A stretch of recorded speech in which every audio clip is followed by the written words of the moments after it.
Picture this. You've conquered most of Europe. You've crowned yourself emperor. You've rewritten the laws of an entire nation. You've created a legend so powerful that your name alone can topple governments. And then you lose. You're exiled to a remote island in the middle of the Atlantic. And 6 years later, you're dead. That should be the end of the story, right? Except it's not. Not even close. Because Napoleon Bonaparte's ghost haunted France for decades after his death. 3 different kings tried to rule France, and every single one of them was brought down, at least in part, by the memory of a man who'd been gone for years. His name became a rallying cry. His legacy became a weapon. And the Bourbon monarchy, desperately trying to turn back the clock to before the revolution, found themselves fighting an enemy they couldn't arrest, couldn't exile, and they couldn't kill. Because how do you fight a legend? This is the story of what happened after Waterloo, when Napoleon was gone, but somehow more powerful than ever. Let's set the scene. It's ke-1815. Napoleon has just been comprehensively defeated at Waterloo. His second attempt at power, the famous 100 Days, has ended in disaster. He'd escaped from Elba, returned to France in triumph, rallied the army to his cause, and then lost again. He hoped to escape to the United States, start fresh, maybe write his memoirs in peace. But that escape never happens. Instead, he surrenders to the Royal Navy, which takes him to England briefly, and then to St. Helena, a tiny speck of an island in the South Atlantic, about as remote as you can get without leaving the planet entirely. As the emperor drifts out of view, his legacy continues to shape France for decades to come. 3 monarchs will try to reconcile their monarchism with the legacies of revolution and the empire. Louis XVIII, Charles X, and Louis Philippe. Each one of them will fail. Because here's the thing. Napoleon didn't just change France's borders or its legal system. He changed how French people thought about themselves, about their country, about what was possible. And you can't undo that with a royal decree. When the victorious allies decided to restore the Bourbon dynasty to power after Napoleon's defeat, they chose Louis XVIII, the brother of the executed King Louis XVI, to rule France under a constitutional monarchy. The new king was forced to blend the legacies of both pre-revolutionary and the post-revolutionary France. Not an easy task that. Louis XVIII was aware of the political situation. He realized France couldn't return to the absolutist ancien regime as it had existed before the revolution. That ship had well and truly sailed. As Napoleon's rule collapsed, the French Senate invited him to the throne on one condition, that he accepted their constitution and ruled as a constitutional monarch. However, Louis rejected their constitution and issued his own charter instead. Clever move, in a way. It was very similar to the Senate's constitution, promising men revolutionary ideas like religious tolerance and the freedom of the press. But by issuing his own constitution, Louis made it clear where true power lay in the new French kingdom. The charter was his gift to the people, not the other way around. The king was a product of the ancien regime. Although he didn't fully understand the new France, he pragmatically sought to find a middle way between the pre-revolutionary order and the newfound liberties. The king kept men high-ranking Napoleonic judges and the officials. These men had demonstrated their competence under the empire, and Louis actively maintained a policy of forgive and forget. One of the king's closest advisors declared, "Whoever served Bonaparte in the interest of France has served the king." Additionally, Louis maintained much of the Napoleonic Code and its administrative reforms, which provided the monarchy with a powerful means to enforce its will. Smart. Why throw away a perfectly good legal system just because you don't like the bloke who wrote it? But here's where it gets complicated. Many of the politicians who entered the legislature in 1815 were ultra-royalists. Hardcore conservatives who felt a sense of nostalgia for the ancien regime.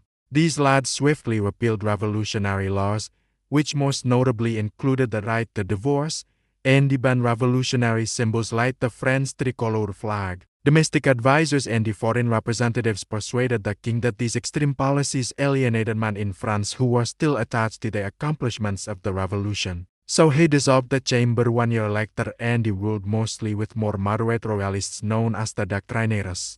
King Louis XVIII pursued a moderate course, but he couldn't fully reconcile the order of the ancien regime with the legacies of the revolution and Napoleon. As early as 1814, men in France openly undermined the Bourbon regime as Napoleonic idealization took hold of the country. Although the Bourbon Restoration embraced several revolutionary and Napoleonic changes, it resisted men more. Contrary to the revolution, the Bourbons limited the franchise to just the wealthiest men, about 1% of the population. A reactionary church propagated the values of royalist traditionalism for revolution. As one of the most powerful institutions in Bourbon France, the church systematically aimed to eradicate all memories of the revolutionary and Napoleonic past. They criminalized any verbal or written endorsement of Napoleon, defined the suggestion of altering the succession line to the French throne as a political crime, and imposed strict censorship laws. The government even instituted a national day of mourning to mark the execution of Louis XVI by revolutionaries as atonement for France's past sins.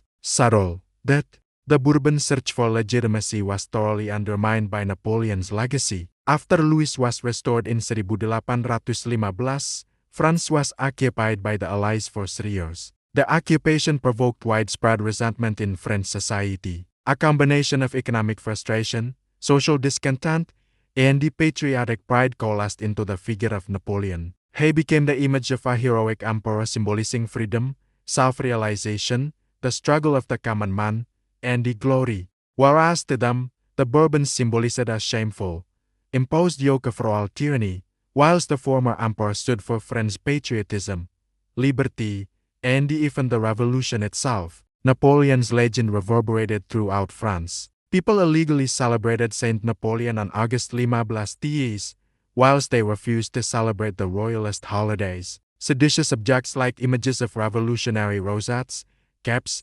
and the banners popped up everywhere. Tricolor flags flew on church towers, a symbol of defiance against the hated royalist clergy. Bizarre rumors popped up about Napoleon's return. In one story, Napoleon's return was heralded by a newborn who, immediately upon birth, cried "Long live the Emperor" 3 times. Songs commemorated the Napoleonic glory days, whilst royalist celebrations were interrupted by cries of "Long live the Emperor." Anti-Bourbon agitation regularly turned violent. In the immediate aftermath of the Bourbon Restoration, hardline monarchists were directly opposed by ardent liberals and the Republicans. High-profile assassinations, rebellions, and the foreign war only exacerbated the deep rifts that continued to exist within French society. Violence between royalists and the anti-royalists started immediately after Napoleon's defeat at Waterloo. Royalist mobs, furious that the French people had so willingly abandoned King Louis after Napoleon's return, were resolved to purge the French state of who they believed to be traitors. Jacobin Republicans, Bonapartists, and even Protestants were persecuted. Hundreds lost their lives during mob lynchings in southern France, whilst prominent Napoleonic generals were assassinated. Although many liberals sought a working compromise that would avoid absolutism, dictatorship, democracy, and anarchism, some were more radical. There was an armed uprising in Grenoble in 1816, a rebellion in Lyon in 1817, and even a failed assassination attempt on the Duke of Wellington, who led the Allied occupation of France. 2 years later, a liberal conspiracy in the army was unveiled. Alongside these revolts, secret societies dedicated to liberalism sprang up all over Europe.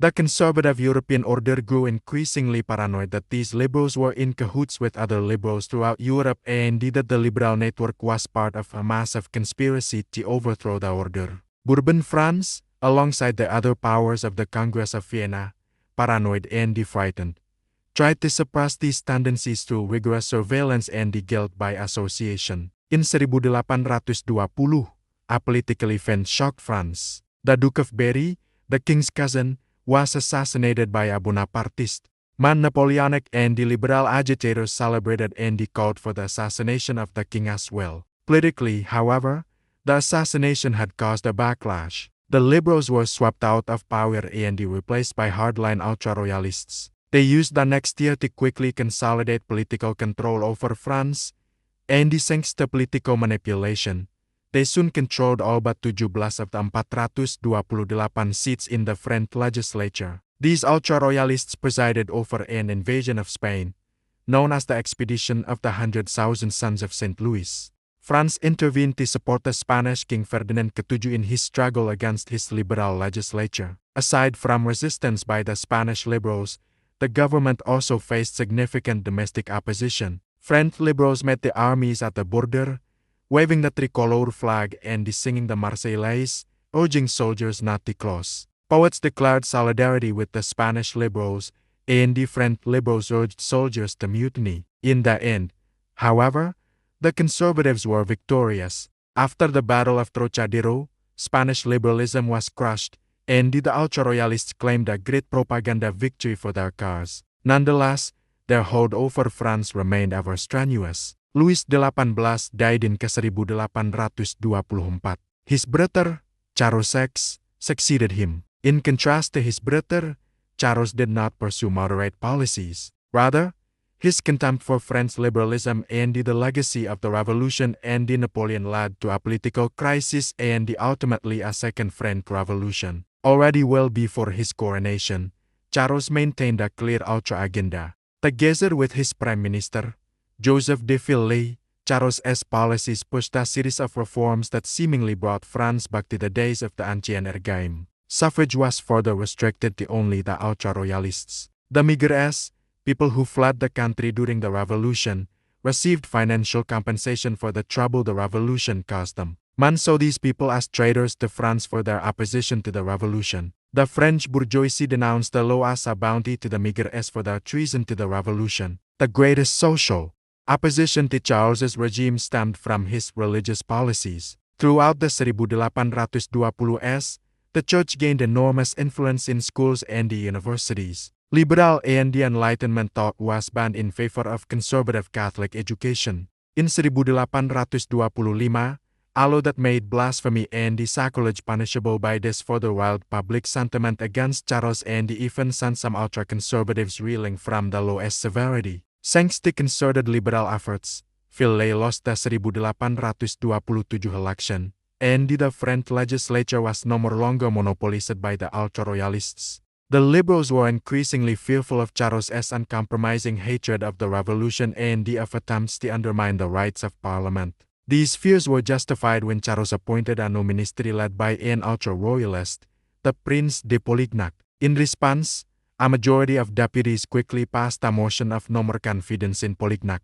The liberals wanted to force Charles to choose ministers acceptable to them, and the elections in July of 1830 made it clear that the electorate shared their view. Charles, however, saw the liberal threat as a prelude to revolution. He quickly invoked emergency powers and issued a series of ordinances that suspended freedom of the press, further limited the vote, and dissolved the legislature. Although the 1830 revolution was also caused by economic and financial upheaval, the social reverberations of the 1789 revolution and Napoleon were instrumental in the political crisis. To man liberals, Charles had abandoned the constitution and, with it, legal government.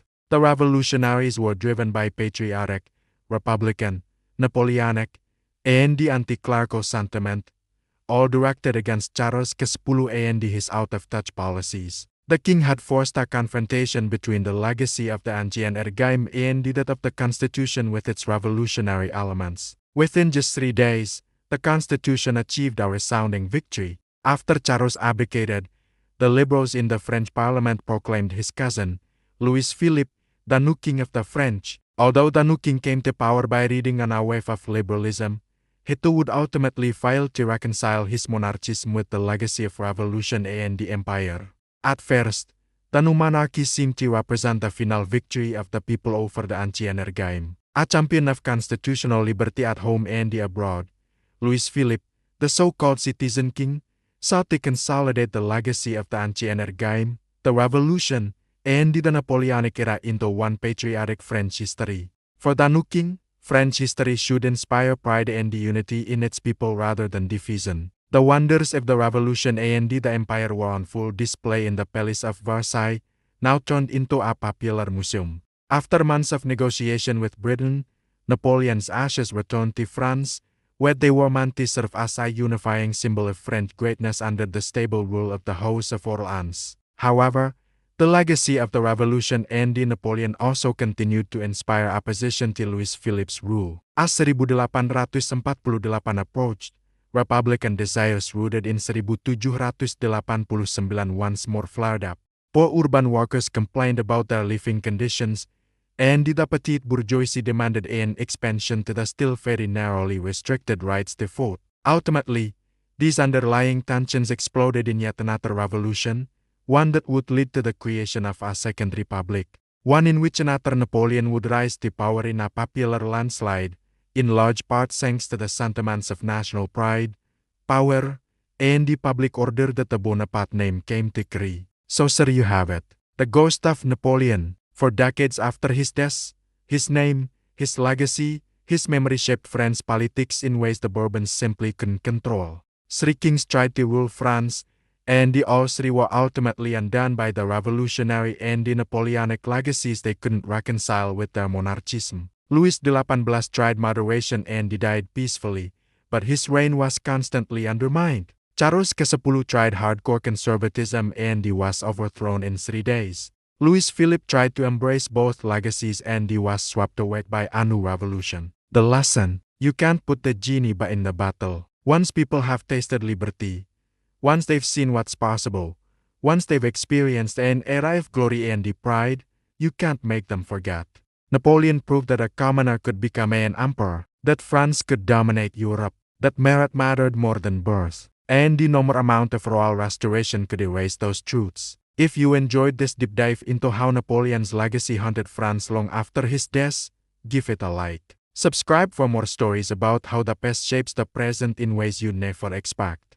And drop a comment below. What historical figure do you think had the most lasting impact after their death? Let's have a chat about it. Cheers, and I'll catch you in the next one.